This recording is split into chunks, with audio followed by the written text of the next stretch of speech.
sharciga waxa la ilaalin lahaa markii saddex naagood naag doonanayeen bay yani waxaan ku yiri talabaad inanta sii jeedo waa maxay waxaan naayada misantan hooyadooda wasay wada gashanayaan iska daayaan wata dabadii ka soo baxday buurane misantan naagu iska daayay gadaafada qashinkii wuxuu ilaahay siiyay iska yaabisanaada waxay dhasa waxa la ilaalka dabaa misantan wixii digta jiida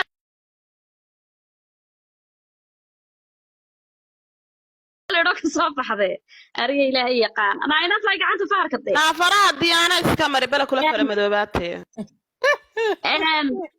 وحنكون أنا دمور كقل الشرعي بيكون مريصنا يا شرعي صدح ناقضي صار راعين الناك فرديدا كدولا يسيرهدين أي waxaan ku xataa mobilka ay madaxa kaga dhafatay oo dhulka yeelay la arkayo kamarada haysan mid mobil duubaysa mid waxaan ku yiri naagta la dagaalamaysa mid inama Soomaaliya qabanayaan oo uguma tagi kartid ay leeyihiin kaasi sharci maaha miya waliba fiidiyo inta la soo duubalkan la dhex keenayo bal jaahilnimada inta leeg ay leeyihiin dhigmati ay kaga qaalisan yahay qof dhan oo naftiisa ku xadgudbeen oo meel fadhida oo waxaan ku wadan sharci la joogta oo magangeliyo wadan kana soo doonatay hooyo talaad markaad leedahay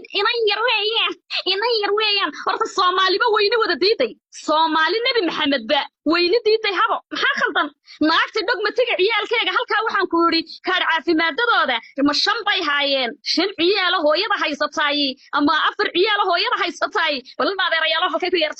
halkay ku yartahay marka ila waa hooyo afar ciyaal ama shan ciyaal haysatay yaraantu halka ku soo martay yaraantu halka ina yarba isla la dagaalantay ma naagta qayr mas'uulada shanta ciyaal soo dhashay ee